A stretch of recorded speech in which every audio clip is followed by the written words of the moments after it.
में से डंडा उठाया, तलवार उठाई, चक्कू उठाया या कोई शस्त्र उठाया, बंदूक उठाई और मालूम पड़े किसी के सिर को फाड़ दिया, किसी के पांव को तोड़ दिया, किसी के हाथ को तोड़ दिया, किसी को ज्यादा चोट लग गई। एक विचार करना जरा। 10 मिनट का क्रोध आया है, 8 मिनट का क्रोध आया है, 15 मिनट का क्रोध आया है, 10-15 मिनट ने 10-5 मिनट ने आपका जिंदगी बर्बाद कर दी। आपने किसी का सिर फोड़ दिया, आपने किसी का हाथ तोड़ दिया। सारे मोहल्ले के लोग, सारे गांव के लोग, सारे नगर के लोग आपको समझा रहे थे कि मत कर, ऐसा मत कर, और कुछ लोग ऐसे थे जो तुम्हें उत्साह रहे थे। हाँ हाँ लेके आ डंडा, अपन देख लेंगे। कोई अपन डरते हैं किसी से? ला जरा लेके आ डंडा, उठा के ला डंडा, और तुम पीछा पकड़कर और तुमने उसका मार दिया। 10 मिनट, 15 मिनट, 5 मिनट, 20 मिनट का क्रोध था। उस 15 मिनट, 20 मिनट, 5 मिनट के क्रोध ने आपसे इतना गलत काम करवा दिया कि वो 10 मिनट का क्रोध तो तुम्हारा 10 मिनट बाद समाप्त हो गया, पर वो 10 मिनट के क्रोध ने तुम्हें 10 साल की जेल करा दी और थाने में पड़े। कितनी देर लगी थी? मात्र 10 मिनट में तुम डंडा लाए, सिर फोड़ा, हाथ पैर तोड़े, सब कुछ हो गया। लोगों ने वाहवाही भी कर दी, लोगों ने बचाने का भी काम कर दिया, सब अपने अपने घर में चले गए और तुम अकेले अब थाने का चक्कर काट रहे हो, अदालत का चक्कर काट रहे हो। तुम अकेले अब परेशान हो रहे हो और यहाँ वहां भटक रहे हो। अब तुम वकील साहब के भी हाथ पैर जोड़ रहे हो, थानेदार के भी हाथ पैर जोड़ रहे हो, सबके हाथ पैर जोड़ना पड़ जाए। इसलिए शिव महापुराण की कथा कहती है, स्वार्थ और विवाद इन दोनों से दूरी बनाकर रखोगे तो शरीर और बुद्धि और मन अच्छा होगा।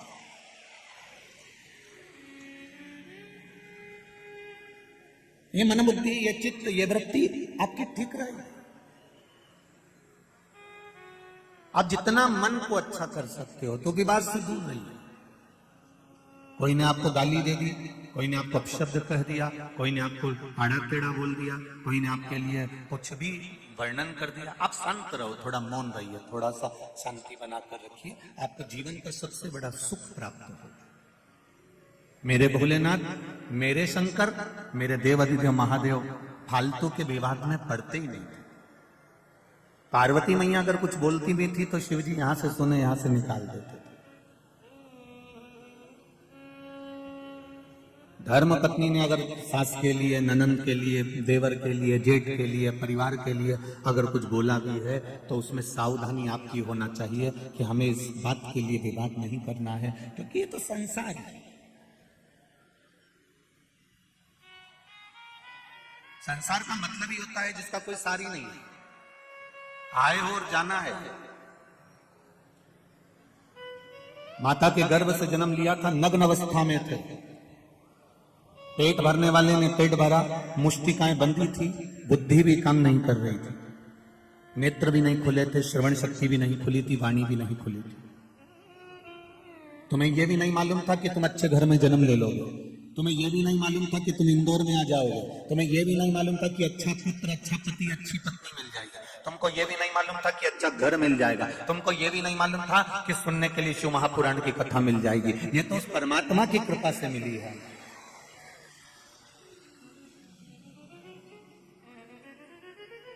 जब भी किसी मांगने वाले को देखो, जब भी किसी भिक्षुक को देखो, जब भी किसी 3 बत्ती 4 बत्ती चौराहे पर जाओ, राजवाड़ा के चौराहे पर जाओ, पलासिया के चौराहे पर जाओ, आप चाहे सपना संगीत का चौराहे पर जाओ, जिस चौराहे पर जाओगे और वहां कोई मांगने वाला अगर तुम्हारे कांच को बजा रहा है और तुम देख रहे हो कि यह मांगने वाला मांग रहा है, उसको देखकर उसी समय पर तुम कुछ देव ना देव वो तुम्हारे ऊपर है, पर महादेव को धन्यवाद जरूर देना कि तूने मुझे यहाँ खड़ा नहीं करा। तुम किसी को दो ना दो, जिस चौराहे पर तुम्हें भिखारी नजर आए, जिस चौराहे पर तुम्हें भिक्षुक नजर आए, जिस चौराहे पर तुम्हें भिक्षा मांगने वाले नजर आए, उस जगह पर तुम उनको दो ना दो, ये आपकी मर्जी है। हम ये भी नहीं कहेंगे कि मत दो, कि हम ये भी नहीं कहेंगे कि दो। हम तो इतना जरूर कहेंगे कि महादेव को धन्यवाद जरूर दो कि बाबा तेरी कृपा थी जो तूने शरीर अच्छा बनाया, तेरी कृपा थी मुझे घर अच्छा दिया, तेरी कृपा थी जो मुझे भजन करने का मौका दिया, तेरी कृपा थी खाने को अन्न दिया, तेरी कृपा थी थोड़ा सा काम धंधा दिया, पर तेरी कृपा से आज मैं यहाँ हूँ कि मैं गाड़ी में घूम रहा हूँ। मेरे पास भी 2 व्हीलर है, मेरे पास भी 4 व्हीलर है, मेरे पास भी साइकिल है, मैं भी अपने पाँव से चल रहा हूँ। ये तेरी कृपा है। अच्छा हुआ तूने मुझे रेंगने के लायक नहीं बनाया, कहीं पटक नहीं दिया। ये धन्यवाद। जब जब भिखारी नजर आए और भीख मांगने तुम्हारे कांच बजाए, उस जगह पर तुम दो ना दो, पर उसको धन्यवाद जरूर देना कि तेरी कृपा से यहाँ बैठा। गाड़ी चला रहे हो, डीजे चल रहा है, गाड़ी में बॉक्स चल रहे हैं, मोबाइल चल रहा है, और कांच बजाने वाला जब कांच बजा रहा है, भैया कुछ दे दो, भैया कुछ दे दो, तो उस समय पर तुम देना ना देना, पर उसको धन्यवाद जरूर देना। थोड़ी देर आवाज कम करना, साउंड कम करना, और जब भीख मांगने वाला भिक्षा मांगने चौराहे पर खड़ा हुआ हो, उस जगह पर तुम जम के मन से कहना अपने परिवार के साथ, तेरा शुक्रिया है मेरे भोलेनाथ, मुझे 4 व्हीलर में बिठा कर, तेरा शुक्रिया है शंभू मेरे महाकाल राजा, ये तेरा धन्यवाद है जो तूने मुझे यहां बिठाया, ये तेरी कृपा। क्योंकि तेरी कृपा नहीं होगी तो संसार का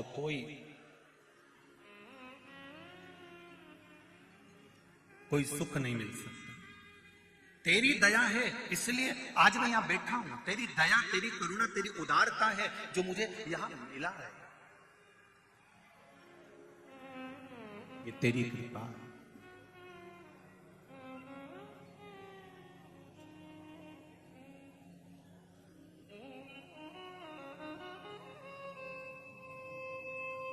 तुम्हारे दुख कटने में थोड़ा समय लग सकता है। वो कहते हैं ना, कोई जल्दी बनेगा, कोई लेट बनेगा। जम के बोलो जरा, कोई जल्दी बनेगा, कोई लेट बनेगा, और शिव जी को जल चढ़ाने वाला एक दिन सीध जरूर बनेगा। निश्चित है। वो लंका का राजा रावण राक्षस, असुर प्रवृत्ति का, जब उसे सोने की लंका मिल सकती है, एक चोरी करने वाला चोर शिव जी के मंदिर में चोरी करने आया शिवरात्रि पर, उसने अपना कपड़ा निकाल के जला के आग लगा के उजाला कर चोरी का सामान देखा, और शंकर जी उसे कुबेर बना सकते हैं। एक मृगा करने वाला, हिरण को मारने वाला, पेड़ पे चढ़कर रात भर अपने बच्चों के पेट भरने की तैयारी करता है। रात भर बेलपत्री के पेड़ से बेलपत्र गिरती है, पानी की छाजल में से बूंद बूंद पानी गिरता है, और नीचे पड़े कंकर पर वो जल चढ़ता गया, और शिवरात्रि के दिन शंकर जी प्रकट होकर उसका भंडार भर देते हैं। ये शिवरात्रि की कथा। किसी को लेट मिलेगा, किसी को बोलो बोलो जल्दी मिलेगा, पर मेरे महादेव को जल चढ़ाने वाले को एक दिन सेठ पद जरूर मिलेगा, निश्चित है, वो मिलेगा। अब आपको कहीं जाना नहीं है हो, कोई तुमसे कह दे वहां इतना बड़ा चमत्कार हो रहा है और गड़ा हुआ हंडा मिल रहा है, तो हमको भी बता देना, हम भी चले जाएंगे। हमें भी बता दो दादा, हम भी चले जाएंगे। अगर ऐसे गड़े हुए हंडे मिलते होते या बहुत बहुत चमत्कार होते होते, अंधविश्वास में मत पड़ना। फिर निवेदन है, इधर उधर भ्रम में भ्रांतियों में मत जाना। अगर ऐसे गड़े हुए हंडे मिलते होते तो ये जितने भी यहाँ बैठे हैं ना, ये एक कथा नहीं सुनते और वो हंडे वाले के लिए खड़े होते हैं। और हम भी काय को कथा बाजते वहीं नहीं बैठ जाते। और ये इतने सारे भाई लोग सेवा कर रहे हैं, चाहे पुलिस कर्मी हो, चाहे गवर्नमेंट वाले हो, चाहे नगर निगम वाले हो, चाहे कैमरे वाले हो, चाहे साउंड वाले हो, चाहे ये म्यूजिशियन हो, चाहे जितने भी यहाँ बैठे, काय को ये टाइम बर्बाद करेंगे भैया हंडे वाले के पास बैठा रहे कि वो थोड़ी देर में कुछ घुमाएगा और निकाल के दे देगा। शिव महापुराण में शंकर भगवान ने माता पार्वती से कहा है, गीता जी में भगवान कृष्ण ने अर्जुन से कहा है, विष्णु पुराण में भगवान विष्णु ने लक्ष्मी जी से कहा है, ब्रह्मवेत्ता पुराण में ब्रह्मा जी का संवाद करते हुए स्वयं वीणा देवी से कहा है। वो संवाद आप भी अपनी जिंदगी में उतारना। शंकर भगवान माता पार्वती से कहते हैं कर्म प्रधान है, आप जितना कर्म करेंगे उतना फल आपके पास प्राप्त होता है। खूब मेहनत करो, दिल से करो, जो भी करना है ना दिल से। भोजन भी करो तो थोड़ा दिल से करो। भले रूखी रोटी होगी ना, रूखी है ना, ठंडी रोटी है ना, रूखी है ना, चिंता मत करना।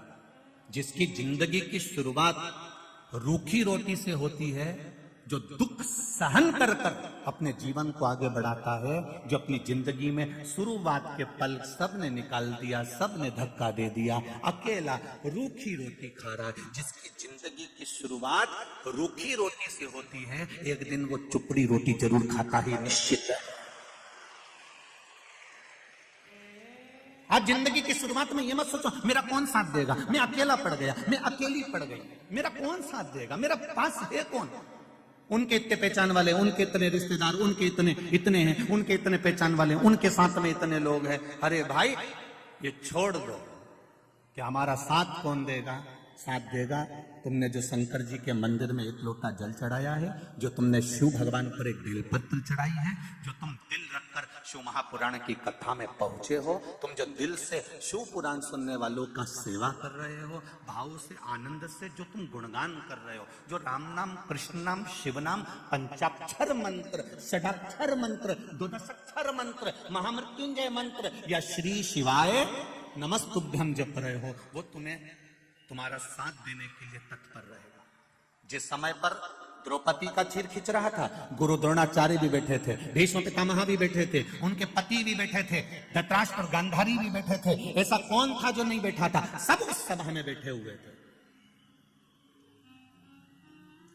रोई द्रौपदी, सबके सामने जाकर रोई। गुरु द्रोणाचार्य से बोला मैंने आपसे गुरु मंत्र लिया है, तुम मेरे गुरु हो, तुमने मुझे गुरु दीक्षा दी है, मेरा चीर खींच रहा है, ये मेरी साड़ी खींची जा रही है, तुम कुछ नहीं बोलोगे? साड़ी देख कर भी गुरु भी कुछ नहीं बोले और पांडव भी कुछ। इतना बड़ा वीर बैठा हुआ था भीम, इतना बड़ा बड़ा योद्धा बैठा हुआ था उस सभा में।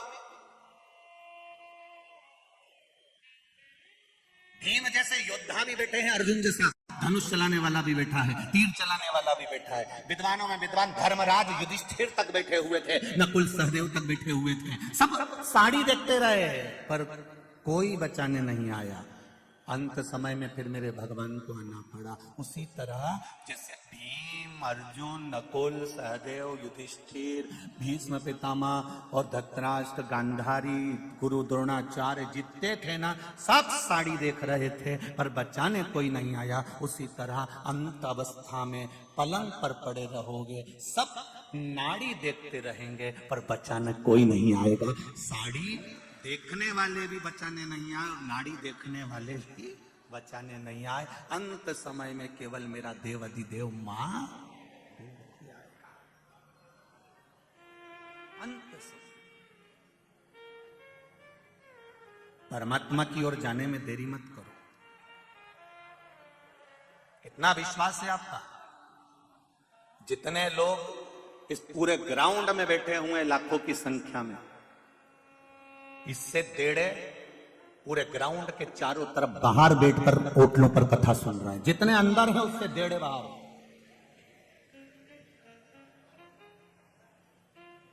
रोडों पर बैठे, किनारे पर बैठे, बाउंड्रियों पर बैठे, गली और कूचे और छतों पर बैठे। विश्वास देखिए आपका कितना होगा शंकर जी के प्रति। और बिल्कुल देरी मत करना, शिव के द्वार जाने में देरी नहीं होना चाहिए। एक पत्र आया है, आज और कल का ही पत्र है, देख लीजिए।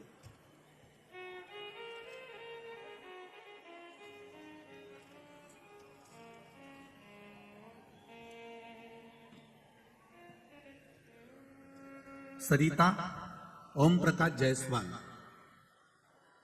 खजराना मंदिर के नजदीक इंदौर, मेरा मोबाइल नंबर ये लिखा हुआ है। कहीं बैठी हैं सरिता जी? ओम प्रकाश जायसवाल, सरिता ओम प्रकाश जायसवाल कहीं बैठी हो तो हाथ हिलाइएगा। दिख गई क्या? दोनों हाथ इस तरह से हिला दो, अगर कहीं बैठी हो तो दिख जाएंगे। हाँ दिख गए, दिख गए। श्री शिवाय, नमस्ते। सरिता जी आपने लिखा है, बखान क्या करूं मैं बाबा, कल मैं कथा सुनने आई थी। कल मैं कथा सुनने आई थी और मैं जिस चीज का बरसों से इंतजार कर रही थी वो मेरे साथ में कल हुई। गुरुजी, मेरी बाबा की कृपा से 4 साल पहले जो इंटरव्यू दिया था उसका रिजल्ट कभी नहीं आना था, पर बाबा की कृपा से मेरी रेलवे की नौकरी का रिजल्ट कल कथा सुनने पर यहां से जाते समय आ गया। यह पत्र है सरिता जी, ओम प्रकाश जायसवाल, खजराना, इंदौर। मोबाइल नंबर भी आपने दिया है, आपको बहुत बहुत धन्यवाद। बैठिए दीदी। श्री शिवाय, नमस्ते। बाबा की कृपा, मेरी रेलवे की जॉब का ऑर्डर, नौकरी का ऑर्डर कल आ गया। गुरुजी मैं कथा सुनकर जा रही थी और बाबा ने मेरा हाथ पकड़ लिया। ये शिव है, ये शंकर है।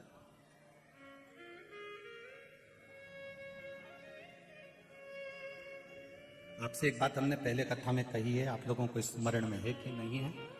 शिव कथा में जाओ,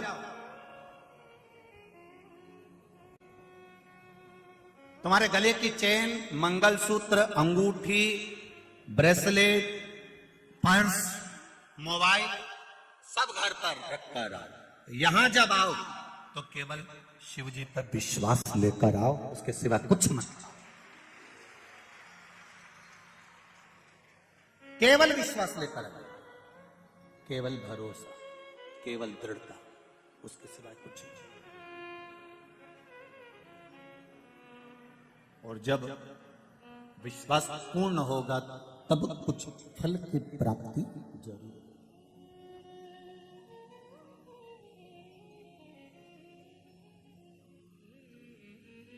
कथा सुनने आते हो और कहते हो कि हम तो भगवान पर पूरा विश्वास लेकर आए हैं, पूरा भरोसा लेकर आए हैं और कथा सुनने आए हैं।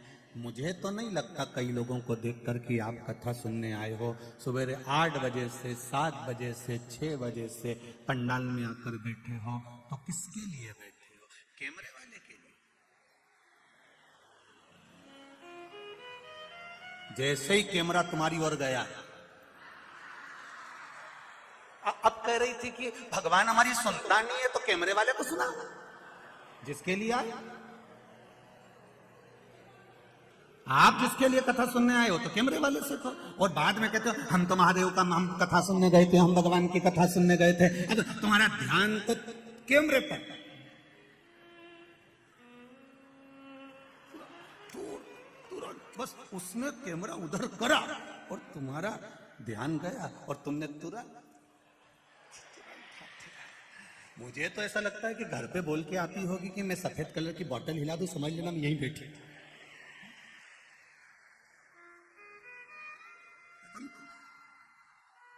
सुधर जाओ रे, पढ़नी सुधरो तो सुधर जाओ रे, थोड़ा तो सुधरो। और बाद में कहते हो हम तो कहता, उसने दिल से सुनी, एक दिन भी नहीं लगा रिजल्ट आने में। आया कि नहीं आया? ये पत्र आया, और ऐसे कई पत्र पढ़े, अभी तो ये पढ़ने बाकी है, ये तो थोड़े बहुत पढ़े जो पढ़े हुए।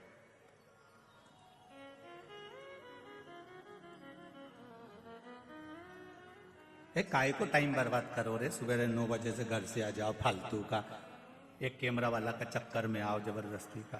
कौन के तुमको कि इनके देख के टाइम बर्बाद करो? कथा सुनना है तो दिल से सुनो, इशारा तुम्हारा नहीं होना चाहिए, इशारा मेरे महादेव का होना चाहिए, तो कथा का तो मतलब की कथा नहीं तो जरा से कैमरा उन्हें तुरंत मतलब कैसा शंभो शरण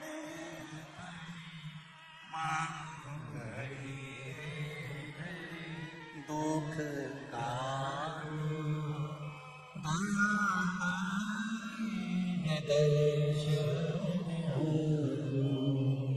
एक माता ने पत्र में लिखा है, मैंने जो कथा वहां हुई थी पटवारी जी वाली, उस कथा को सुना था।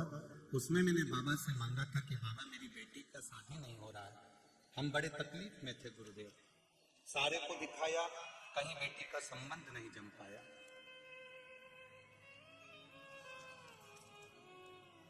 दीपाली राय इंदौर, दीपाली शर्मा इंदौर से हैं, जिन्होंने पत्र भेजा। आप ही हैं? श्री शिवाय नमस्ते। गुरुवर, पिछली बार आप इंदौर जीत पटवारी जी की कथा में जुलाई के महीने में आए थे। मैं क्या बखान करूं, भगवान शंकर से प्रार्थना करी थी कथा के पंडाल में बैठकर कि एक बेटी का संबंध हो जाए। कोई उसको मंगल बता रहा था, कोई कुछ बता रहा था, संबंध बहुत टाइम निकल गया था। कईयों ने कहा कि अब संबंध होने में तो देरी लगेगी, 2-3 साल और लगेंगे। तब बाबा की कृपा से मैं कथा में जाकर बैठ गई और मैंने कथा सुनी। उस कथा को मैंने जब जुलाई के महीने में श्रवण करी, बाबा से कहा, बाबा, वो सियोर वाला महाराज कहता है कि 3 महीने में बाबा देता है, मैं भी आपका इंतजार करूंगी। और बाबा, मेरी बेटी का संबंध 2.5 महीने के अंदर पक्का हो गया। मैं बाबा को प्रणाम करती हूँ। साधु शिव कथा बैठिए। श्री शिवाय नमस्ते। आप उसके भरोसे पर अगर कथा सुनने के लिए आए हो, विश्वास लेकर आए हो, फिर कहूंगा चैन सोने का सामान, कीमती सामान अपने घर पर रख कर आओ। ये कीमती सामान, ये सब संसार वालों को अच्छा लगता है, पर मेरे महादेव को तो केवल तुम्हारा 1 लोटा जल ही अच्छा लगता है, इसके सिवा कुछ। और कई लोग कहते हैं अंदर बहुत भीड़ है, हम कथा सुनने के लिए कैसे आए। हम पहले भी कथा में कहे हैं कि कबड्डी जो होती है, यहाँ जितने बैठे हैं ना, मेरे जीजा वहां पैरू जितने बैठे, और इन्हें खूब, कबड्डी का एक रूल होता है कि दुश्मन की पाली में जाकर पाली को छूकर आना। तो करते कबड्डी कबड्डी कबड्डी कबड्डी करते, पाली छुए और वापस आ गए। जो पाली छूकर आ गया और किसी की पकड़ में नहीं आया, तो समझ लो कि वो जीत गया। ये निश्चित है, ये निश्चित है। आपसे भी निवेदन है, मान लो कोई कहे कि बहुत भीड़ है, साफ कथा में पांव रखने की जगह नहीं है, तो भी पाली तो छू के चले जाना। एक बार उसके दरवाजे तक आ गए, एक बार उसकी चौखट तक आ गए, शिव के शिवालय तक आ गए, उसके मंदिर तक पहुंच गए, उसकी चौखट तक पहुंच गए, उज्जैन महाकाल की नगरी तक पहुंच गए, फिर भले मंदिर गए ना गए, ओमकारेश्वर की धरा तक पहुंच गए, भले मंदिर गए चाहे ना गए, उसकी पाली तो छूकर आ गए, मतलब जीत गए। तेरे मंदिर में आना मेरा काम है, मेरी बिगड़ी बनाना तेरा। तेरी चौखट पर मैं आ गया, अब दर्शन दिखाना तेरा काम है। कभी एयरपोर्ट जाना, फ्लाइट में बैठने के लिए जाओगे और अंदर जाकर एक बार तुमने तुम्हारी एंट्री कर ली, उसके बाद में तो एयरपोर्ट वाले तुमको ढूंढेंगे फ्लाइट में बिठाने के लिए कि दादा गया का, और तुम जाओ और बाथरूम में छुप के बैठ जाओ, मत मिलो, तो 25 बार अनाउंस करेगा, भेरू ओ भेरू, ने बार बार कहेगा कमला भाई किनांगे, ओके बोला, ओके आप हवाई जहाज में बिठाना। तुम जाओ मत, तुम्हें जबरदस्ती पकड़ के हवाई जहाज में बिठाएगा, क्योंकि उसको मालूम पड़ गया तुम अंदर आ गए हो। अब तुम अंदर आ गए हो मतलब फ्लाइट तुम्हारे चक्कर में रुकेगी और तुमको बिठाकर ले जाएगी। इसीलिए तुमसे निवेदन, एक बार उसके दरवाजे तक पहुंच जाओ, फिर तो वो तुम्हें पकड़ कर ले ही जाएगा, ये निश्चित। तुम जाओ तो एक बार उसकी चौखट पर, तुम जाओ एक बार उसके दरवाजे तक, तुम जाओ एक बार उसके मंदिर तक, तुम जाओ एक बार महाकाल की नगरी तक, तुम जाओ ओंकारेश्वर तक, तुम जाओ उसकी चौखट तक, तुम जाओ उसकी शिव पुराण तक, वो तुम्हारे द्वार पर पहुंचेगा तुम्हारे दुख को मिटाने के लिए, भक्ति की अविरल भक्ति तुम्हें देने के लिए।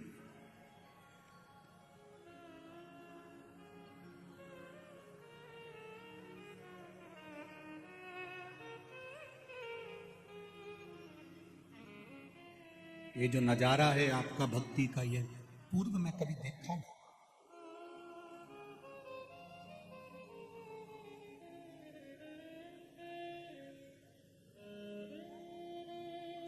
आज संपूर्ण मध्य प्रदेश के ज्योतिष आचार्यों का संघ हम जहाँ ठहरे हैं वहां मिलने पहुंचा था।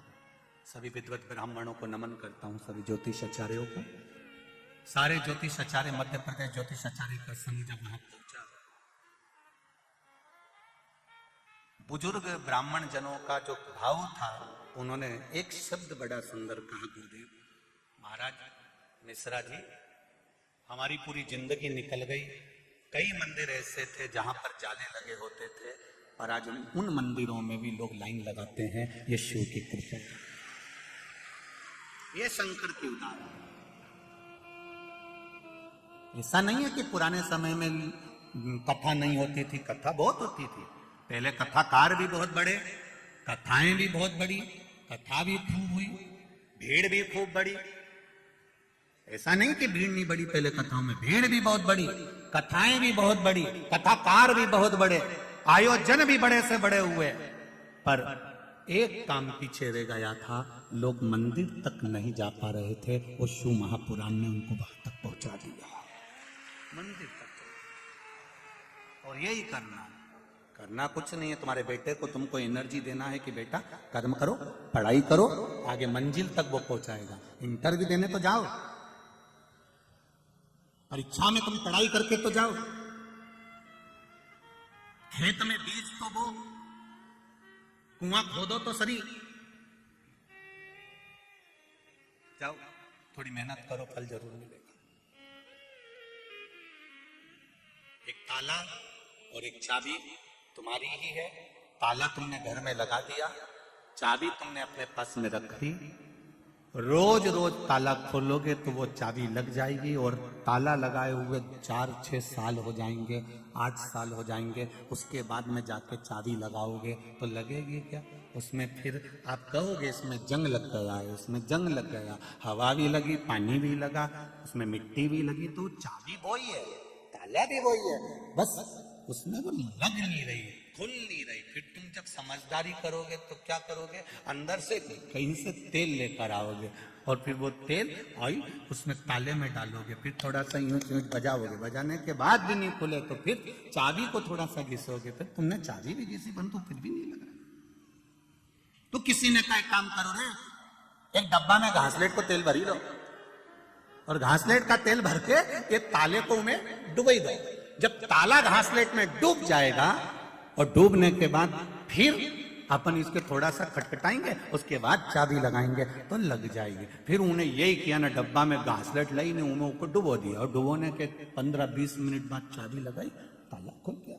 बस ये मन ताला है और भक्ति की चाबी है, इसको खूब लगाओ। इस मन में जब काम, लोभ, आसक्ति, वासना और तृष्णा जम जाती है तो ताला खुलता नहीं है, ये मन भगवान तक जाता नहीं है, खुल ही नहीं पाता। इसको बचपन में भी परमात्मा के पास ले जाओ, इसको जवानी में भी परमात्मा के पास ले जाओ, इसको अधेड़ी में भी परमात्मा के पास ले जाओ, इसको बुढ़ापे में भी भगवान के पास ले जाओ। कोई ये सोचे कि अभी कोई हमारी उम्र है, आराम से जाएंगे भगवान के पास। अभी कोई हमारी उम्र है, बचपन में भगवान का भजन कोई करता है, जवानी में कोई भगवान का भजन करता है, अधेड़ी में कोई भगवान का भजन करता है, तो समझ लेना ताले में जंग लग गई, फिर ये चाबी से नहीं खुलने वाली। फिर क्या करना पड़ेगा? तो क्या ये ताला नहीं खुले, ये मन, अगर ये चाबी, भक्ति की चाबी से ये मन नहीं खुल रहा है, ये मन परमात्मा तक नहीं जा रहा है, तो फिर शिव महापुराण में ले जाके इसको डुबकी लगवा दो, फिर ये मन पूरा की पूरा खुल जाएगा। इसको खोलना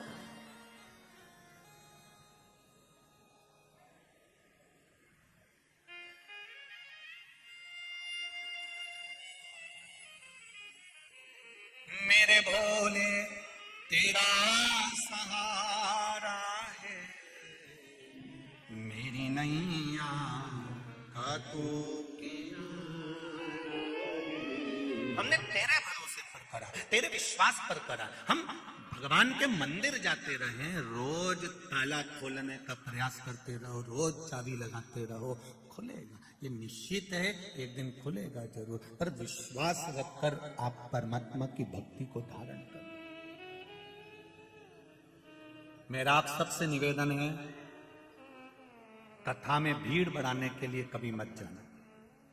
और यहां भी आप लोगों से भी कहूंगा एक बात, भीड़ बढ़ाने मत आओ, या कोई तुमसे कहे कि एक बार चल तो सही, अपने ऊपर ही कहना नहीं मानना। तुम तो तुम्हारा रोटी खाओ ना, चद्दर ओढ़ के सो जाओ, मत आओ, या वैसे ही जगह नहीं दादा, वही करो, भीड़ बढ़ाने मत आओ।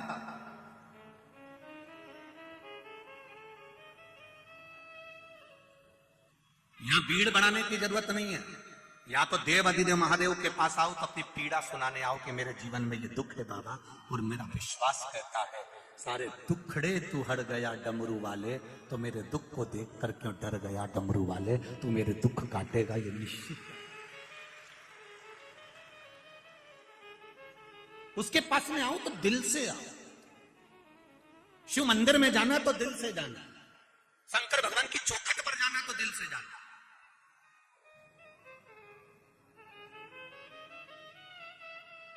जरा सा तुम फोन पे बात करो और तुम्हारा मन नहीं लगे तो तुम्हारी धर्मपत्नी पहचान जाती, जरा सी देर में वो मायके गई और तुमने फोन पे बात करी, उसने फोन लगाया और तुमने बात करी और तुम्हारा मन नहीं लगे नहीं तो उतनी देर में समझ जाएगा कहां हो। दिन भर फोन पे बात नहीं करते, कम से कम 5 मिनट तो अच्छे से कर लिया करो। कहां लगे हुए, तुम्हारा मन नहीं लग रहा मुझसे बात करने में, इतनी देर में तो बस वो समझ गई। मन ना लगा तो केवल फोन पर समझ जाते हैं। आप मंदिर गए, शिव कथा में गए, भगवान के भजन में गए, जबरदस्ती जाके बैठ गए, मन नहीं लगे तो भगवान भी कह देगा काय को आ गई री कमला, काय आई है,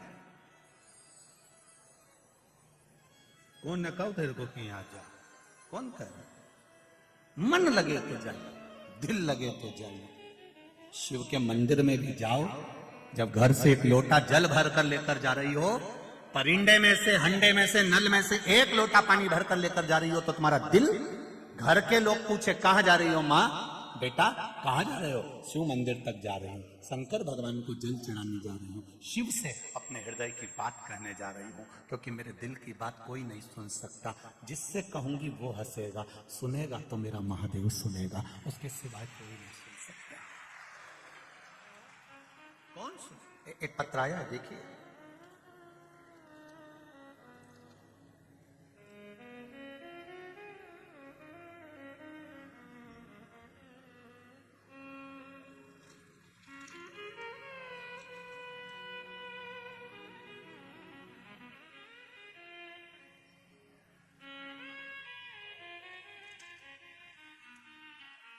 मैं कैलाश ममताबाई सीखी, ग्राम भेकूपुरा, पूजापुरा, तहसील बागली, धारा जी के निवासी हूं। कहीं बैठी हो तो हाथ हिलाइएगा, कहीं बैठी हो तो दोनों हाथ, आप ही हैं, श्री शिवाय नमस्ते, दोनों हाथ हिला दो। हर हर महादेव। गुरुजी शिव की महिमा का और आप क्या वर्णन करूं। मेरा लड़का 15 वर्ष का है जिसको लीवर में इन्फेक्शन हो गया था। उसको मैं एप्पल हॉस्पिटल इंदौर लाया, जहां डॉक्टरों ने जांच करने के बाद उसके बचने की कोई उम्मीद नहीं बताई। कह दिया आप इसको घर ले जाओ। फिर उसकी रिपोर्ट लेकर 2-3 बड़े अस्पताल में हम बताने गए। सभी डॉक्टरों ने मना कर दिया कि इसका लीवर काम करना बंद कर दिया, कुछ दिन बिल्कुल डैमेज हो चुका है, इसका लीवर बिल्कुल काम नहीं कर रहा, शून्य पर आ गया और ये अंतिम पड़ाव पर है, जाएगा। विशेष जुपिटर अस्पताल जो कि 3 इमली इंदौर में है, वहां पर भी गए और डॉक्टरों से बोला कि आप एडमिट तो करो, कम से कम मेरे बच्चे को देखो। तो भर्ती करने का मना कर दिया। भर्ती करने के फिर हमने जब बोला तब जाकर बाबा की कृपा से उनको भर्ती करने के जांचें शुरू हुई। डॉक्टर ने बोला इनका लीवर खत्म हो चुका है, जिसका कोई इलाज नहीं है, आप पैसे बर्बाद मत करो, आप इसे घर ले जाओ, इसे कोई भी डॉक्टर नहीं बचा सकता। फिर मेरी पत्नी रात 10 बजे डॉक्टर के पास गई और बोली आपने अपना काम किया है, बाबा से विनती करती हूं मैं, आप इसका थोड़ा तो इलाज करो, मेरे बच्चे को बचा लो, 15 साल का है। काम करने, डॉक्टर कहते हैं हमें अपना काम करने दो, आपको जो करना है करो, हम 2-1 दिन रखेंगे, बाकी इसको छोड़ देंगे। फिर मैं बाबा की कृपा से मेरी सहेली को मैंने फोन किया, फिर उसने मुझे सीहोर का रुद्राक्ष दिया। वो रुद्राक्ष हमने जल गलाया, शिव जी को जल चढ़ाना प्रारंभ करा। शंकर पर चढ़ा हुआ जल लेकर आई। डॉक्टर ने मना कर दिया था कुछ देने से, हमने आधी चम्मच से भी आधी चम्मच उसको डॉक्टर से हाथ जोड़कर उस जल को उस बच्चे को श्री शिवाय नमस्तुभ्यम का मंत्र बोलकर पिला दिया। आप पर्चा टीवी पर भी पढ़ सकते हैं। सुबह 8 बजे की रिपोर्ट आई और 8 बजे की रिपोर्ट में उसमें जो वहां माइनस में जा रहा था लीवर, पूरा डैमेज की ओर था। तब हमने आधी चम्मच जब पानी पिलाया तो फिर शाम को 9 बजे रिपोर्ट आई, डॉक्टर ने कहा इस बच्चे का लीवर काम करना प्रारंभ कर दिया है और 40% ठीक हो चुका है। जब 40% ठीक हो गया, फिर हमने रुद्राक्ष को पानी में गलाया, फिर शिव जी को चढ़ाया और फिर पानी पिलाया। डॉक्टर ने 4 दिन के अंदर, हमारे उन डॉक्टरों को भी धन्यवाद देती हूं जिन्होंने 4 दिन के अंदर मेरे बेटे का लीवर 100% काम करना प्रारंभ कर दिया और मेरा बच्चा स्कूल जाने लगा, छुट्टी हो गई।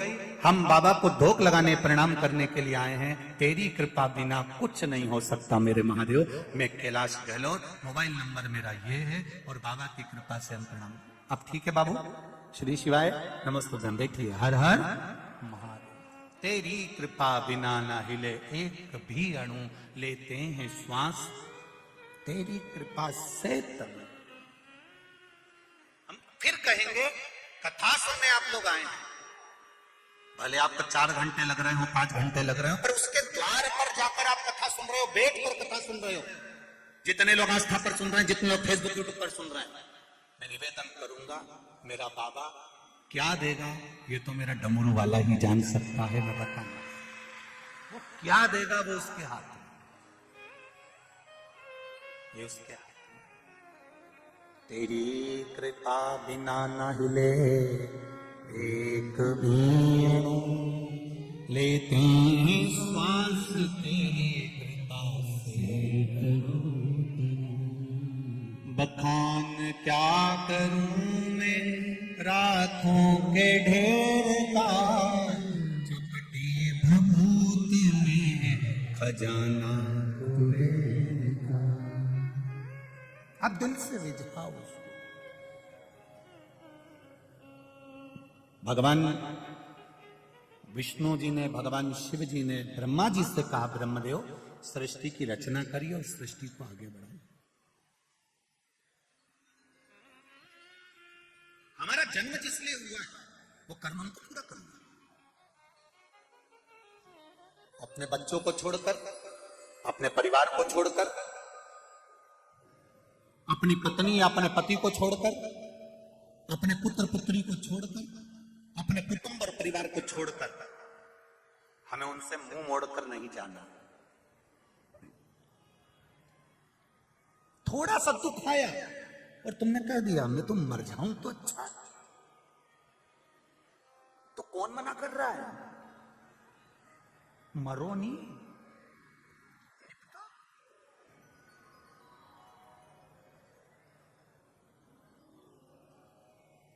पन्नी मरूंगी मैं अभी दिवाली पे तो हमने फ्रिज लिया, फ्रिज का पानी दूसरा पियो और मैं न्यूज मरी जाऊंगी। मरो। मानव का शरीर मिला, इतना जोरदार मिला है। 84 लाख भी योनि है ये मनुष्य का शरीर। 83,99,999 योनि काटने के बाद ये शरीर मिला।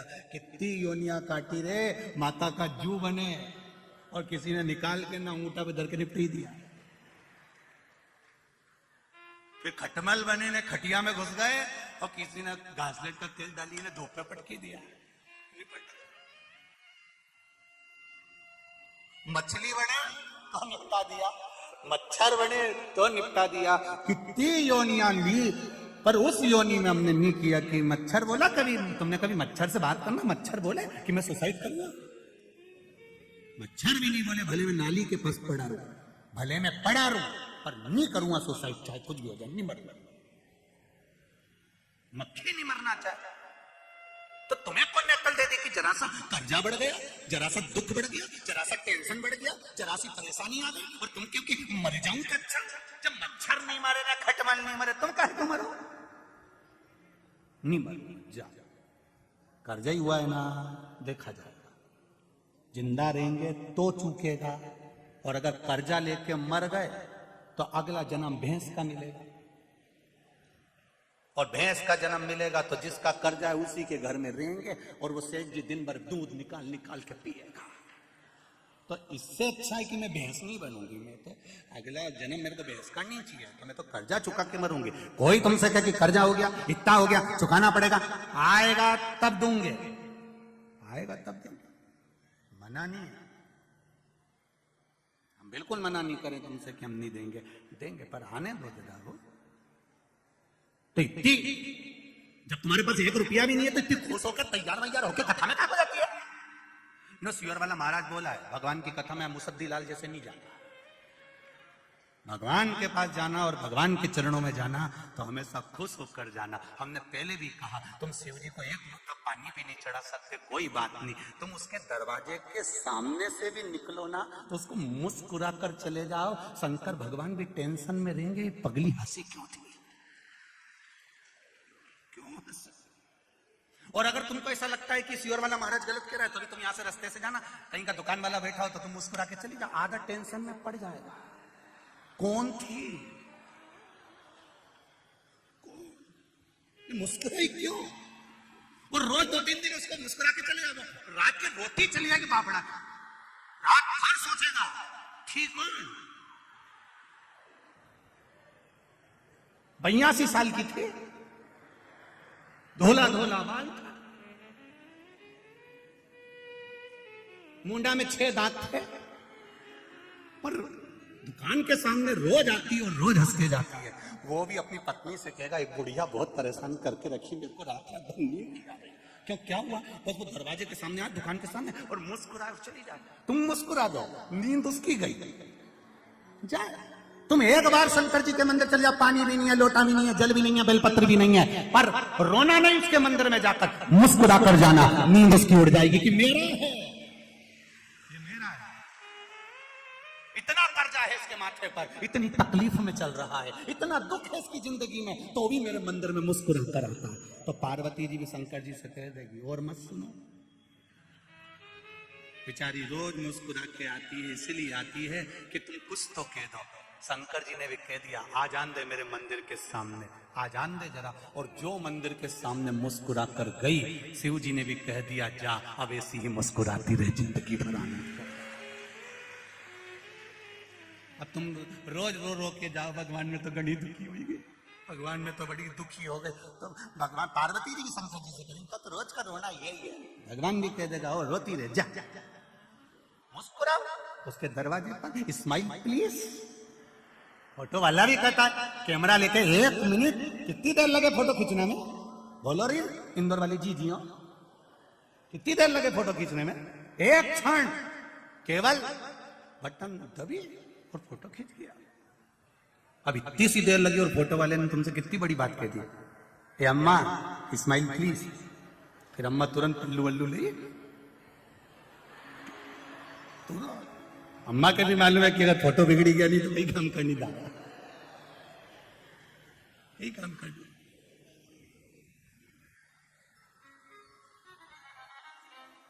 अभी कहीं हमने वो अखबार में पढ़ा था, किसी न्यूज में देखा था कि वो आधार कार्ड बन रहा था, वो वोटिंग कार्ड, हमने टीवी में और न्यूज में देखा था, तुमने भी पढ़ा होगा, उसमें लिखना था कि श्रीमान ये गुप्ता, उन्होंने लिख दिया श्रीमान कुत्ता। सही है कि गलत है, हमने लग रहा श्रीमान तो पत्नी के हाथ में वो आ गया, उसने पढ़ा आए जी, पति दौड़ के आया, क्या हुआ, तुम्हारा कार्ड आ गया, लिखा है तुम तो कुत्ता थी, तो ये कुत्ता कैसे होगा, विचार करिए। दादा बच्चे तुमने ये कैसे दिया, उसके द्वार तक जाओ, दुनिया कहे कहने दो, फोटो वाला 1 सेकंड लगाता, 1 सेकंड में ठटका दबा फोटो खींच गया, और फोटो खींचा बस, उसने बोला स्माइल प्लीज, उसने क्यों बोला 1 मिनट की स्माइल 1 सेकंड की दी है और फोटो अच्छा आ गया। तुम्हारी 1 मिनट की स्माइल से अगर फोटो सुधर सकता है तो तुम्हारी 1 मिनट के भजन से जीवन सुधर सकता है। 1 मिनट का भजन तुम्हारे जीवन को सुधार सकता है, करो भजन, भगवान की भक्ति, 1 मिनट का समय निकालो, भगवान के मंदिर जाओ। हम पहले भी कहे 24 घंटा परमात्मा ने दिया है, 24 घंटा भजन नहीं कर सकते तो कम से कम 12 घंटा करो, 12 घंटा नहीं कर सकते तो 6 घंटा करो, 6 घंटा नहीं करो तो 3 घंटा, 3 घंटा नहीं करो तो 2 घंटा भजन करो, 2 घंटा नहीं करो तो 1 घंटा करो, 1 घंटा भजन नहीं करो तो 15 मिनट, 15 मिनट नहीं करो तो 5 मिनट, 5 मिनट नहीं करो तो 1 मिनट करो, और 1 मिनट भी नहीं करो तो चुल्लू भर पानी में डूब मरो। जब 1 मिनट तुम परमात्मा भजन नहीं करो तो क्या मतलब की? ऐसा जीवन किस काम का कि 1 मिनट भगवान के लिए नहीं निकाला। रोज अपने घर पर क्यों, मैं मंदिर जाऊंगी, भगवान शंकर को जल चढ़ाऊंगी, शिव जी को पानी चढ़ाऊंगी, मेरे बीच में कोई नहीं बोलेगा, मैं शंकर जी का गुणगान करूंगी, शिव मंदिर की ओर जाऊंगी।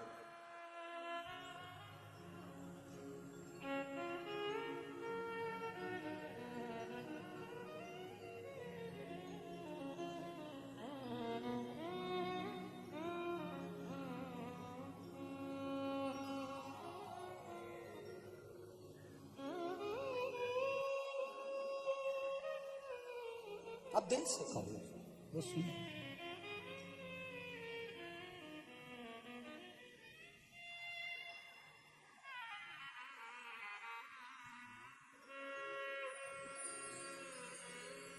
माथे पे खोले तूने चंदा सजा, माथे पे भोले तूने चंदा सजा, कानों में भोले तूने कुंडल सजाया, कानों में भोले तूने कुंडल सजाया।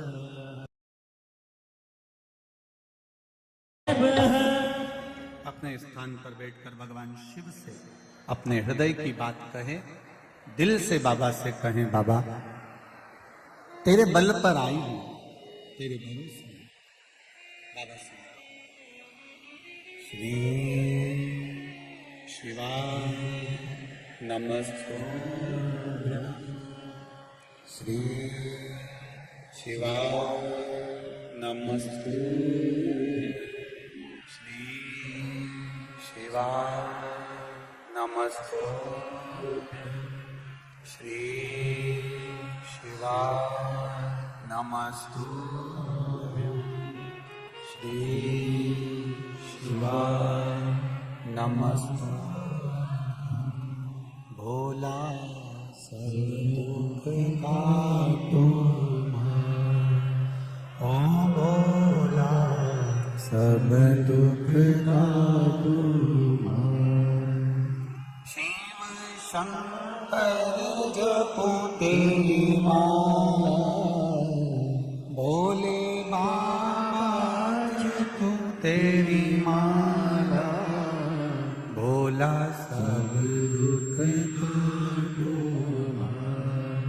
ओ भोला सब दुख काटो। भगवान देव अधिदेव महादेव ने ब्रह्मा जी से कहा, भगवान विष्णु ने ब्रह्मदेव से कहा, ब्रह्मा जी सृष्टि की रचना प्रारंभ करो, और यदि सृष्टि की रचना सही हो जाएगी तो यह निश्चित है कि यह संपूर्ण ब्रह्मांड का सुख प्राप्त हो, संपूर्ण ब्रह्मांड का सुख। जब ब्रह्मा जी ने सृष्टि की रचना करी तो ब्रह्मदेव जी ने भगवान शिव जी से पूछा, भगवान शंकर जी से पूछा, बाबा आप ये बताइए कि सृष्टि की रचना करने के लिए मुझे करना क्या? भगवान कहते हैं कि पुरुष और स्त्री का निर्माण करना।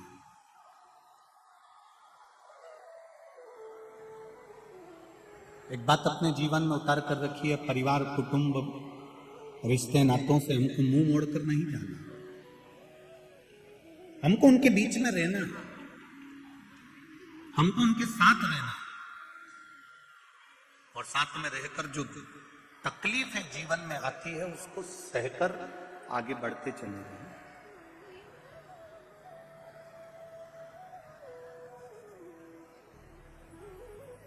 देखा, ब्रह्मदेव से कहा सृष्टि की रचना करो। ब्रह्मा जी ने जंघा से मनु और शत्रुपा को प्रकट कर दिया, हृदय से दक्ष जी को प्रकट कर दिया। उत्तानपाद, प्रियवत, देवहूति, प्रसूति, आकृति, ऐसी कन्याओं का वर्णन। हृदय से ब्रह्मा जी ने दक्ष को प्रकट किया।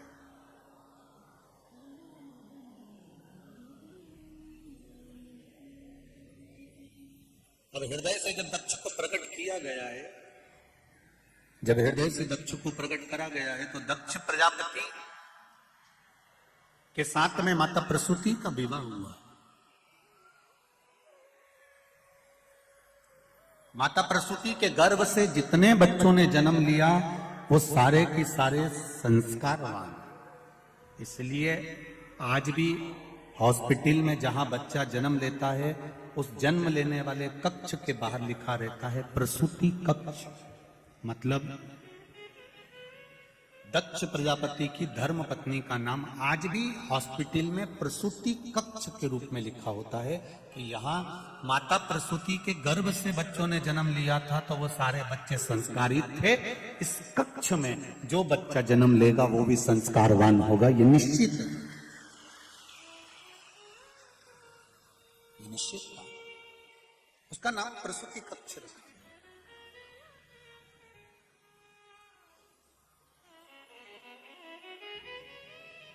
शिव महापुराण की कथा एक बहुत अच्छी बात कहती है, जरा ध्यान दीजिएगा।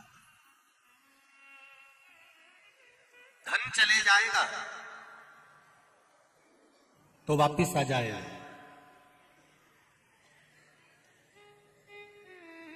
पर धर्म मत जाने देना। अगर धर्म चले गया तो बहुत मुश्किल से वापिस आएगा। धन वापिस आ सकता है, पर हमारा धर्म गिरने में।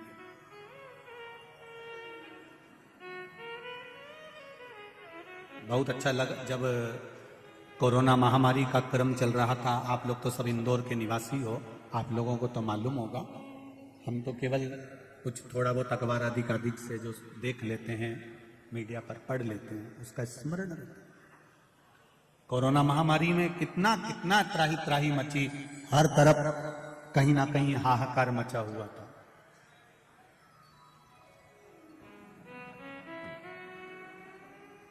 मैं आदरणीय संजय भैया शुक्ला जी को धन्यवाद देना चाहूंगा इस चीज के लिए कि उन्होंने कोरोना महामारी के समय पर ऑक्सीजन मशीन हो, चाहे दवाइयां हो, चाहे हॉस्पिटल हो, उस समय पर इनका सहयोग बड़ा पड़ा। और सत्यता है, ये एक धर्म की जो ध्वजा है, ये सम्मुख होना चाहिए।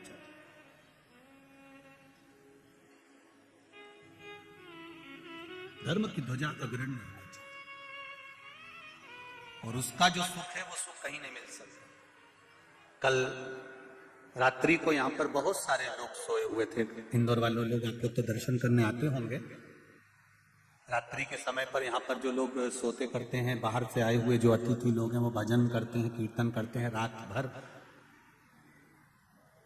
संजय भैया शुक्ला परिवार ने तो, उनके मित्र मंडली ने तो व्यवस्था करी है रुकने की भी, और भोजन आदि की सब व्यवस्थाएं बाहर से आए हुए लोगों की करी है। पर फिर भी मेरे इंदौर के जो दानवीर हैं, वो जब यहाँ पर रात्रि के समय पर आकर कोई बिस्कुट, कोई खिचड़ी, कोई कुछ बांट रहा था, उसके मैसेज जब हमारे सीहोर कुबेरेश्वर धाम पर गए, वीडियोस गए, बड़ी प्रसन्नता हुई कि मेरा इंदौर इंदौर है, ये साधारण नहीं। आप दुनिया की सेवा कर रहे हो, मान रहे हैं, पर ये शंकर के जो भक्त हैं, ये कोई साधारण नहीं है। इसी कथा के पंडाल में एक IAS ऑफिसर भी बैठी हुई है, जो महाराष्ट्र से आई है, केवल कथा सुनने के लिए आई है, और इसी पंडाल में सोती है, और कथा सुनकर 7 दिन की चली जाए। कई ऐसे हैं बेटा बेटियां जो बहुत, ऐसा नहीं है कि कई कई लड़के बेटियां बेटे अगर सोचे कि हम जीन्स पहने, हम टी शर्ट पहने, हम आज के फैशन के हैं, हम आज के फैशन के हैं, हमें कोई मतलब नहीं भगवान की भक्ति से, हमें कोई मतलब नहीं भगवान के भजन से। मैं उनसे कहना चाहूंगा, जिंदगी में आप पहनावा कैसा भी पहनो, कैसा भी भोजन करो, पर निवेदन है अपने सनातन धर्म को लेकर आगे बढ़ो तो जिंदगी सार्थक हो।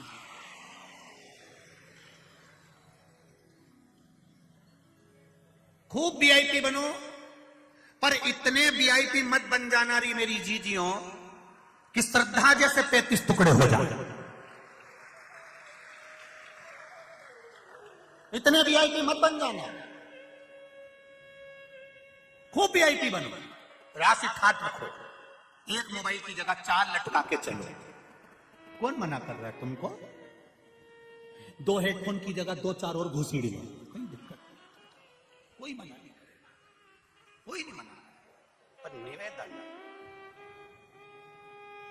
सब कुछ छोड़ दूंगी पर अपना धर्म नहीं छोड़ूंगी, भगवत भजन नहीं छोड़ूंगी, चाहे कुछ।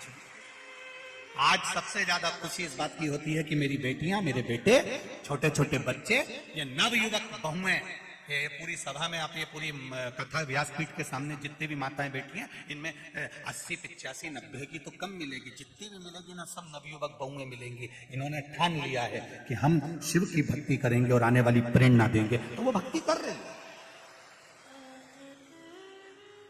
इनमें देख लो कहीं की डोकरियों मिल जाए चीज जोरदार, और मिलेगी भी तो ओल्ड इज गोल्ड मिलेगी, तो ऐसे मिल जाएगी दमदार। तुम देखो पूरी कथा, ये उठी, प्रणाम प्रणाम प्रणाम, एक और उठी है, जय हो, एक और उठी इधर भी, धन्य है। नमन मेरी माओ को, प्रणाम करता हूं आपके चरणों को, धन्य है। संजय भैया गजब तो करा, डोकरी ओम भी आई है।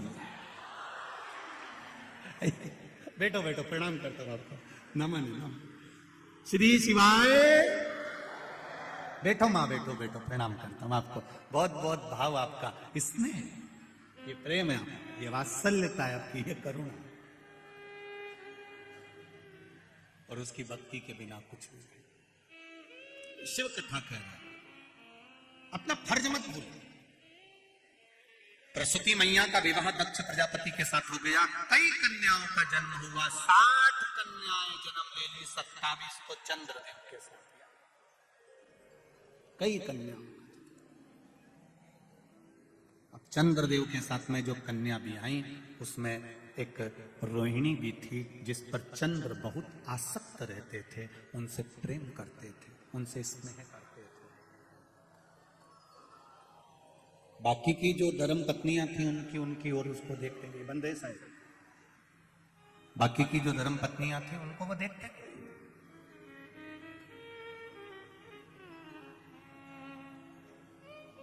उनको देखना बंद कर दिया, केवल रोहिणी की ओर उनकी आसक्ति ज्यादा थी। सारी की सारी कन्याएं रोती बिलखती अपने पिता के पास में गई। पिताजी मन में संशय है, बाप जब तक जीवित है तब तक बेटियों को भी अपने पिता का अभिमान होना चाहिए, होना चाहिए। मेरा पिता है, अभी मेरा बाबुल है, मेरा बाप है, मेरा पिता है। बस तुम्हारा पिता तुमको पढ़ने से मना नहीं करता, बड़े बड़े शहर में भेजने से मना नहीं करता, तुम्हारे कपड़ों के लिए मना नहीं करता। बस मेरा बेटियों से एक निवेदन पहले भी रहा है, आज भी रहेगा, नरक से बेटा कभी अपने माँ बाप को नहीं बचा सकता, केवल एक है बेटी जो अपने माता पिता को नरकों से बचा लेती है।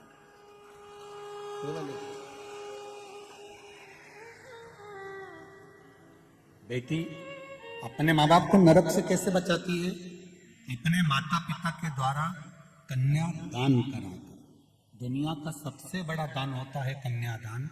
घर में अगर बेटी ने जन्म लिया है और उस बेटी का कन्यादान अगर माँ बाप ने नहीं किया है तो माता पिता को 94 तरह के नरक भोगना पड़ते हैं। ये बेटी ही है जो अपने माँ बाप को नरक से बचा सकती है। आप रहो कितने भी वीआईपी रहो, कितने भी ठाट से रहो, तुम कितने भी एंजॉय करो अपनी जिंदगी का, पर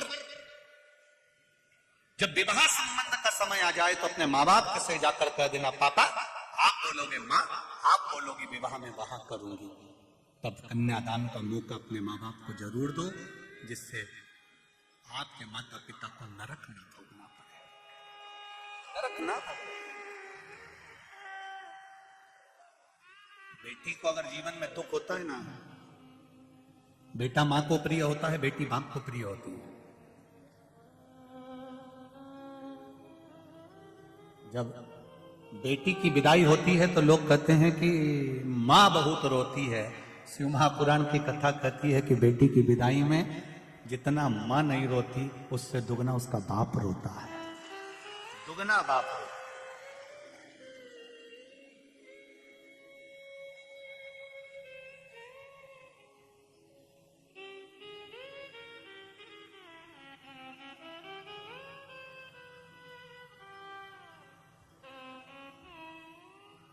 पिता पुत्र को पूरी वसीयत दे देता है,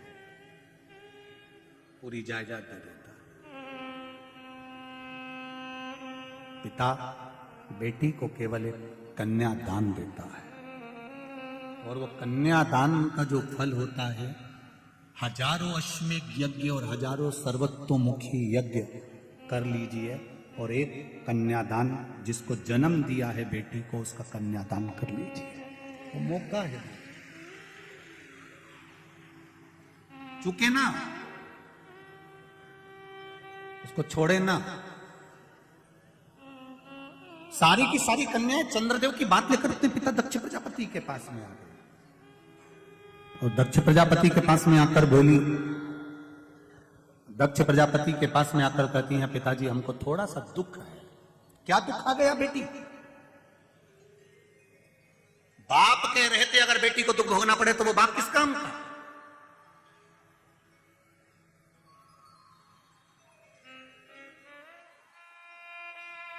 क्या दुख है बोल? आपके जो दामाद हैं जमाई, वो केवल रोहिणी से स्नेह करते हैं, बाकी के किसी धर्म पत्नी पर उनका ध्यान नहीं है। महाराज, पिता का फर्ज है कमा कर लाना, पिता का फर्ज है बच्चों को अच्छी एजुकेशन देना, पिता का फर्ज है बच्चों को अच्छे कपड़े पहनाना, पिता का फर्ज है बच्चों को अच्छा खाना खिलाना, पिता का फर्ज है बच्चे का पेट भरना, पत्नी का पेट भरना, परिवार का पेट भरना। ये पिता का फर्ज है। पिता कमा कर लाएगा, देगा, पेट भरने की जवाबदारी पिता की है, अच्छी एजुकेशन की जवाबदारी पिता की है, अच्छा घर बनाने की जवाबदारी पिता की है, अच्छी दुकान चलाने की जवाबदारी पिता की है, अच्छी परवरिश की जवाबदारी पिता की है। पर पिता से ज्यादा जवाबदारी माता की आती है, बच्चों को संस्कार देने की जवाबदारी माता की। पिता से ज्यादा जरूरत है माताओं की, जो अपने बच्चों को श्रेष्ठ संस्कार दें, अपने बच्चों को अच्छा अच्छा ज्ञान दीजिए। रोज अपने बच्चों को शंकर जी के मंदिर में लोटा भर के भेजो जल लेकर।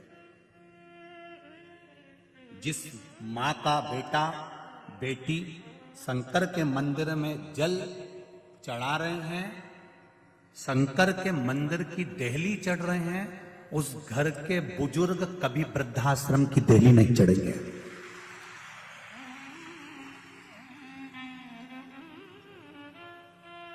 जिस घर के नवयुवक बेटा बेटियां, जिस घर के बच्चे शंकर के मंदिर की देहली चढ़ रहे हैं, शिव मंदिर में जा रहे हैं, एक लोटा जल चढ़ा रहे हैं, सफाई कर रहे हैं, शंकर के मंदिर में बेलपत्ती चढ़ा रहे, दिया लगा रहे हैं, उस घर का बूढ़ा आदमी कभी वृद्धाश्रम नहीं जाएगा। क्योंकि वो शंकर के मंदिर में रहकर जब सेवा करना सीख जाएंगे, शिव मंदिर में जाना सीख जाएंगे, अपने धर्म की ओर अग्रण्य हो जाएंगे, तो ये मेरा विश्वास कहता है कि वो कभी वृद्धाश्रम में अपने माँ बाप को नहीं भेजेगा, कभी नहीं भेजेगा, बढ़कर बढ़कर भी नहीं भेज सकता। लगाओ अंदाजा, तुम्हारे इंदौर में वृद्धाश्रम है? जाकर घूम के आना। भोपाल में भी है, सीहोर में भी है, सारे शहरों में वृद्धाश्रम है, एक बार घूम कर आना। किसी सब्जी बेचने वाले के माँ बाप उस वृद्धाश्रम में नहीं मिलेंगे, किसी ठेला चलाने वाले के माँ बाप वृद्धाश्रम में नहीं मिलेंगे, किसी जूता बनाने वाले के माँ बाप वृद्धाश्रम में नहीं मिलेंगे। वृद्धाश्रम में अगर बूढ़े मिलेंगे तो किसी अच्छे अच्छे पढ़े लिखी औलादों के माँ बाप वृद्धाश्रम में मिलेंगे। जो पढ़े नहीं है, लिखे नहीं है, कुछ नहीं है उनके पास में, ठेला चलाते हैं, तो भी कह देते हैं भूखा मर जाऊंगा पर अपने माँ बाप की सेवा करूंगा। कुछ नहीं है तो भी माँ बाप की सेवा में लगे हुए हैं। और आज के पढ़े लिखे जो कभी मंदिर नहीं गए, कभी देवालय नहीं गए, पूरी जिंदगी हम अप टू डेट बन के रहेंगे, अपने माँ बाप को वृद्धाश्रम में छोड़ दिए, तो तुम्हारी औलाद तुम्हें छोड़ेगी रे भेरू, छोड़ेगी? कौन छोड़ने वाला? लोग कहते जरूर हैं सीवर वाला महाराज को कथा नहीं आती, अड़ा टेढ़ा बोलता, तो क्यों सुनते हो?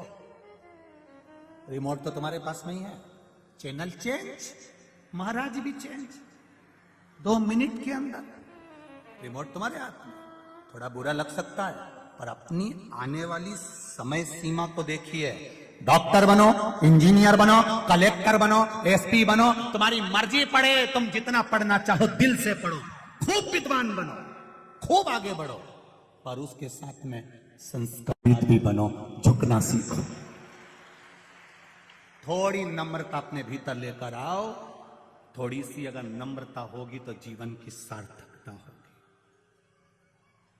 कुर्सी, पद, प्रतिष्ठा ये कब बदल जाती है, कब कौन कहां पहुंच जाता है, कब किसका कहां ट्रांसफर हो जाता है, पता ही नहीं पड़ता। जितने दिन रहो दिल से खुश रहकर अपनी मस्ती में, भगवान की भक्ति में और आनंदमय सनातन धर्म की सेवा में लगे रहो। जितने दिन जीवन किसका देखा, कौन का भरोसा है?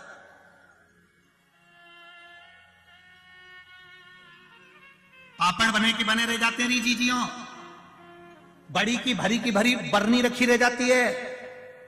आम का अचार डाला था, पूरा भरा की भरा रह गया और काकी निपट जाती है, सब भरा रह गया।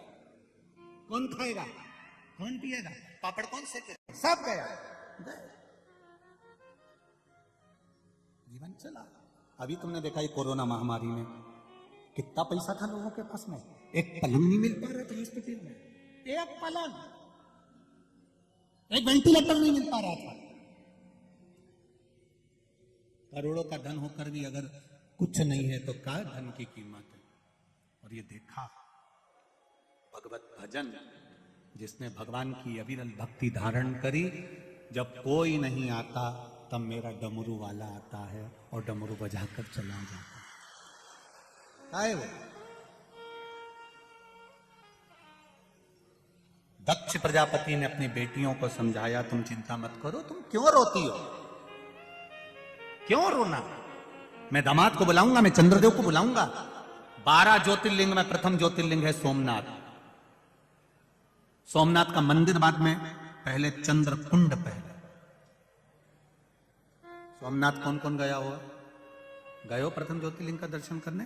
तो दर्शन करे होंगे आपने सोमनाथ में चंद्र कुंड के, जिस चंद्र कुंड से भगवान शंकर का शिवालय, भगवान शंकर का शिवलिंग जल के ऊपर आनंदित होकर ठहरता।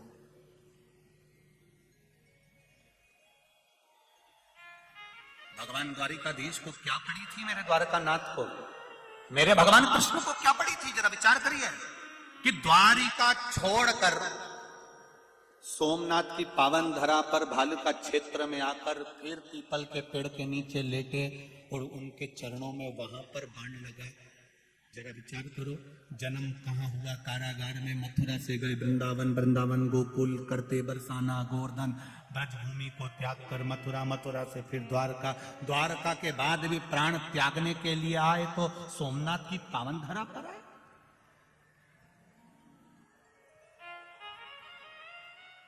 भालका क्षेत्र में, सुंदर क्षेत्र क्या, जरा विचार करिए। जब भगवान कृष्ण को प्राण त्यागना है, अपने प्राण छोड़ना है, और भगवान कृष्ण आज मौन होकर बैठे हुए, भगवान कृष्ण आज मौन है। पूछा गर्गाचार्य बाबा ने आकर, कन्हैया क्या बात है मेरे वसुदेव, मेरे कृष्ण, आज आप मौन दिख रहे हो, हुआ क्या आपको? विष्णु पुराण कहती है, कूर्म पुराण कहती है, गर्ग संहिता कहती है और श्रीमद् भागवत कहती है। गर्गाचार्य बाबा ने पूछा कि हुआ क्या है कि आज मेरा कृष्ण मौन होकर बैठा हुआ है, मेरा ठाकुर आज मौन है। भगवान कृष्ण कहते हैं मेरा जन्म कारागार में हुआ, आया मैं द्वारिका का राजा भी बना, मैं कुरुक्षेत्र के मैदान में युद्ध भी कराया है मैंने। उस मैदान के युद्ध में ना जाने कितने मरे भी होंगे, कितने मरे भी होंगे। बस अब इस शरीर को जब छोड़ूं, इस शरीर को जब मैं त्याग करूं, तब मैं सारे बंधनों से मुक्त होना चाहता हूं, सब बंधन छूट जाए।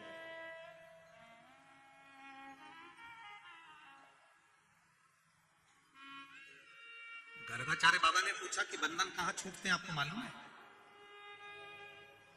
भगवान कृष्ण से पूछा जा रहा है कि बंधन कहां छूटते हैं, आपको मालूम है?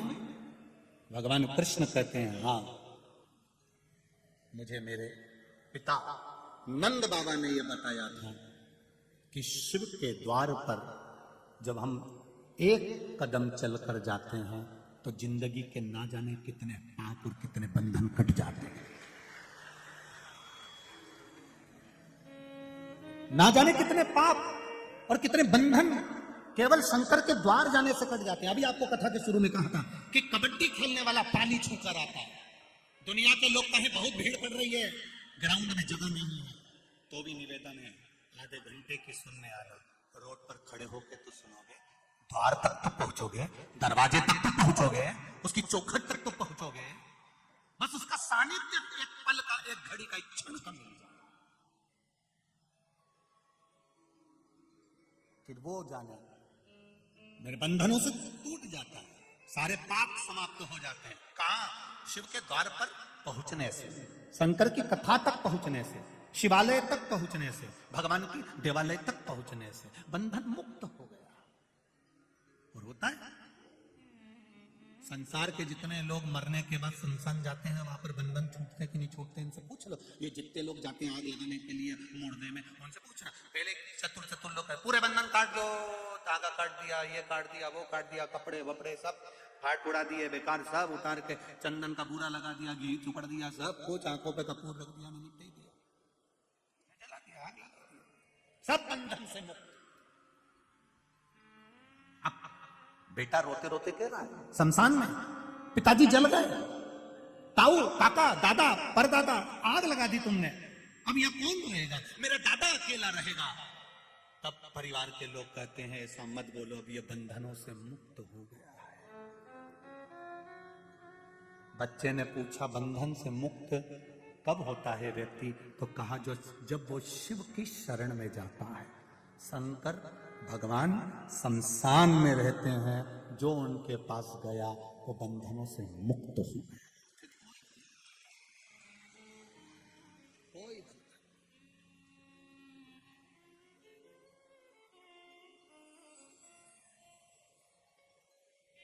पहले शमशान बहुत दूर होता था, बहुत दूर शमशान, गांव से बाहर। अब बड़े बड़े शहरों में तो गांव से बाहर कहाँ जाएंगे, तो गांव के अंदर ही। अब धीरे धीरे लोग बस्ती बस्ती चली गई, बसते चले गए, पास में ही शमशान हो गया, बिल्कुल नजदीक। बिल्कुल नजदीक।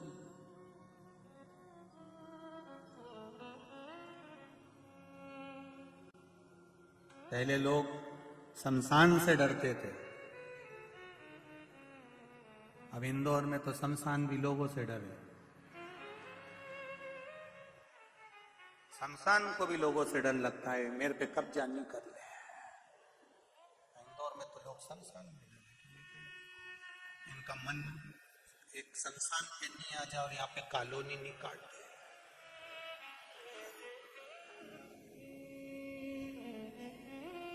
फिर क्यों दिया? फिर कहीं का कहनी साहब ये तो संसान था और केस लड़ने में जिंदगी निकल जाए।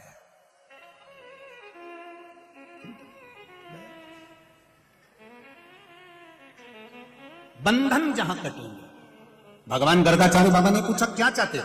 मेरे बंधन जहां कटेंगे मुझे वहां जाना है, अपने प्राणों को त्यागने के लिए, अपने शरीर छोड़ने के लिए।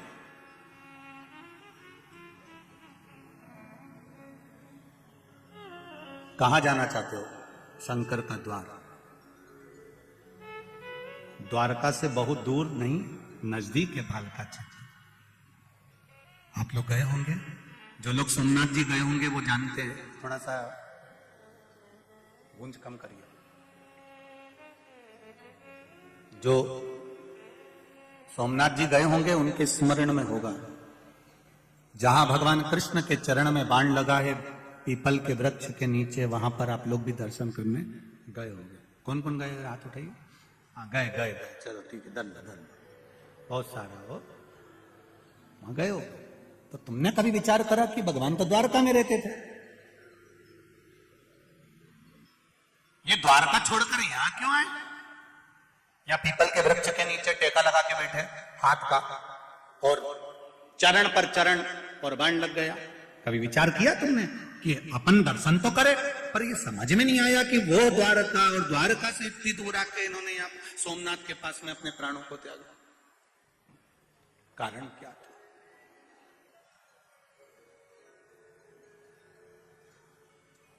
शंभो शरणे भली मांगू घड़ी दुख दया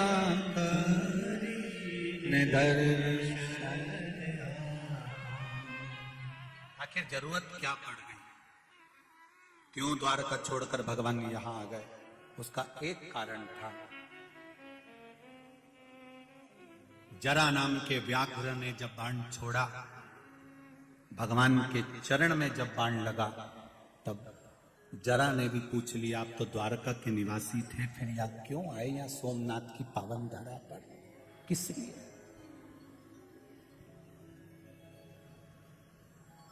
भगवान कृष्ण ने कहा जरा तू रो क्यों रहा है? जरा नाम का व्याघ्र कहता है कि रोना इस बात का आ रहा है कि मैंने आपके चरणों में बाण लगा दिया, आपको कष्ट कितना हो रहा होगा। भगवान कहते हैं त्रेता का बंधन आज सोमनाथ की पावन धरा पर आकर द्वापर में टूट गया। मैंने, भगवान कह रहे हैं राम अवतार में मैंने तुझको छुपकर बाण मारा था बाली, आज तूने छुपकर मुझे बाण मार दिया। ये सोमनाथ की धरा है, बंधन टूट गया। एक बात अपने जीवन में उतार कर रखिए, जितने लोग आस्था चैनल पर कथा सुन रहे हैं, जितने फेसबुक यूट्यूब पर सुन रहे हैं, और जितने लोग इंदौर की पावन धरा पर मां अहिल्या की गोद में बैठकर कथा सुन रहे हैं, उनसे निवेदन करना चाहूंगा, आप जब जैसे प्रत्येक मनुष्य प्रतिदिन पाप करता है, झूठ भी रोज बोलेगा, कपट भी रोज करेगा, बेईमानी भी रोज करेगा, प्रपंच भी रोज करेगा। हम कितना भी मना कर दे, सीहोर वाला महाराज कितना ही बोल दे कि तुम झूठ मत बोले, तो तुम नहीं मानो कहीं तुम रेंदोरे दादा। अभी 2 मिनट में फोन उठाओगे, कोई पूछ ले कहां है, दुकान पे बैठा, वो बैठे यहीं, कहीं का गाड़ी चलाते चलाते फोन लगा दे, कहां हूं, बस तलाशी तक पहुंच गया, कहीं नहीं पहुंचे, राजवाड़ा पे पड़ा। इतना झूठ, पल पल झूठ। अब इतना झूठ बोलो और तुम सोचो कि शिव पुराण की कथा सुनवाने में तो तरीज जाऊंगा, ये झूठा हुआ।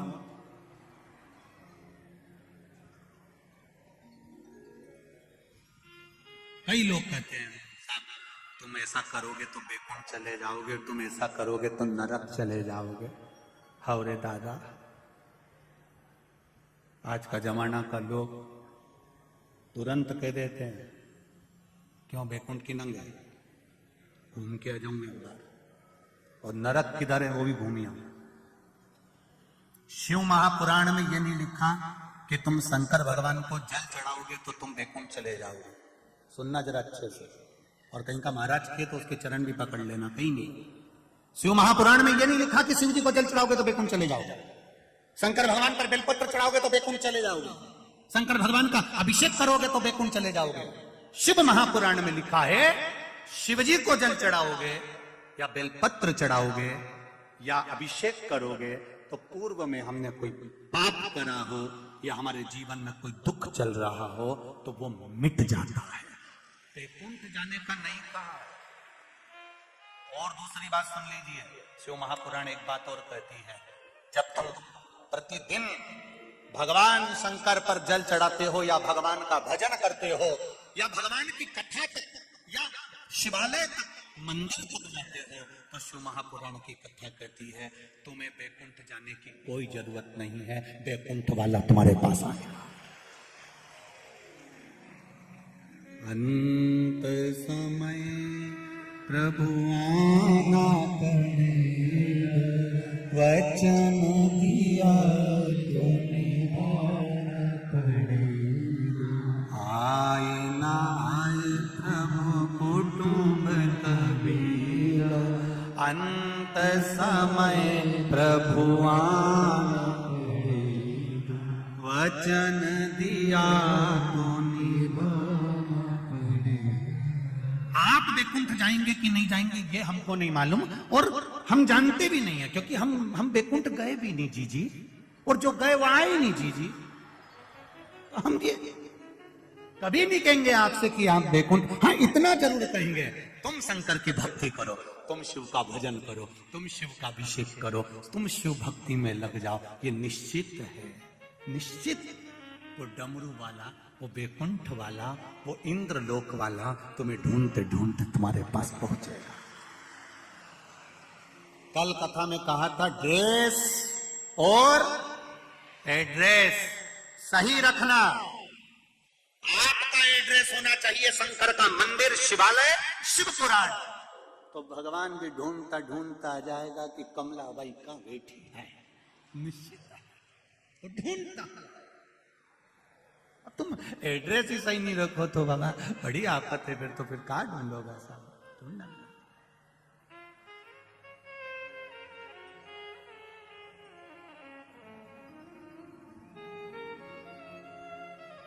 जैसे इंदौर के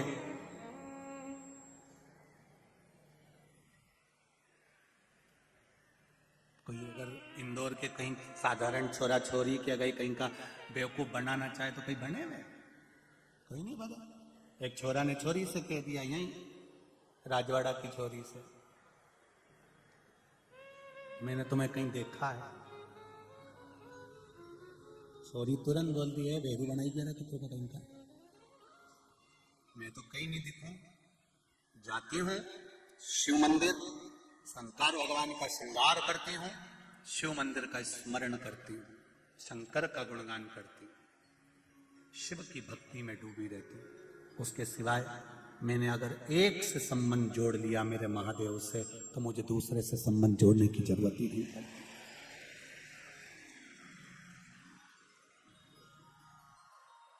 बहुत ध्यान देना, छोरी छोरा, छोरी का जरा सा मोबाइल खराब हो जाए तो छोरा बैलेंस डलवा देता है, क्योंकि वो उससे स्नेह करता है। कपड़े दिला दे, सामान दिला दे, मोबाइल गिर गया तो मोबाइल दिला दे।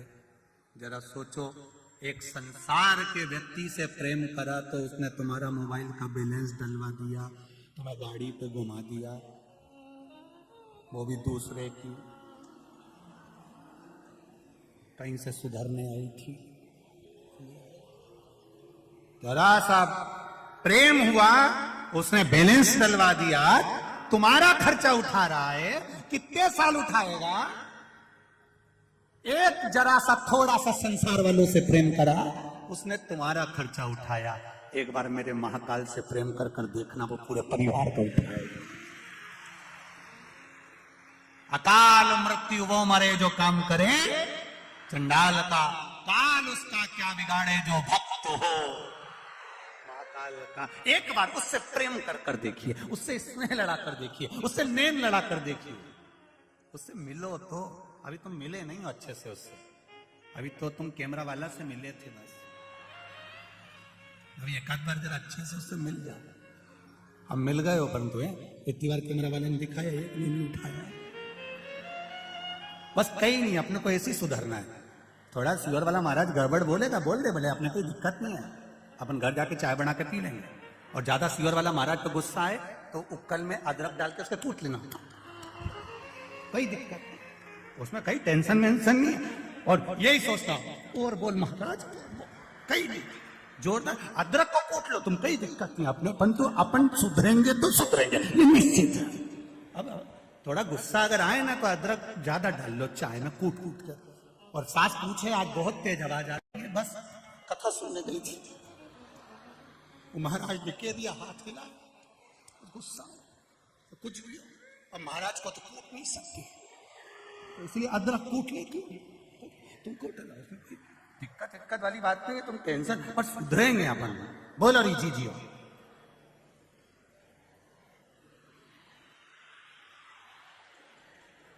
बस सुधरेंगे। अंत समय वचन दिया, बस ऐसी प्रसन्नता तुम्हारे जीवन में, ऐसी स्माइल रहना चाहिए। भोले बाबा ढूंढते ढूंढते तुम्हारे पास पहुंच जाएगा। ये मेरा प्रिय है। तुम क्यों उदास होती हो? भगवान कृष्ण ने जरा नाम के व्याघ्र से पूछा, तूने बाण मारा, तीर मारा, मेरे पांव में लगा, पर मुझे आनंद की अनुभूति हुई है उसमें, मेरा बंधन टूट गया, पूर्व का बंधन। मैंने छुपकर तुम्हें मारा था, तुमने छुपकर मुझे मार दिया। ये शिव तत्व है। शंकर भगवान के दरवाजे पर जाने से पूर्व का कितना भी पाप हो वो क्षीण हो जाता है, हमारे पुण्य प्रबल हो जाते हैं।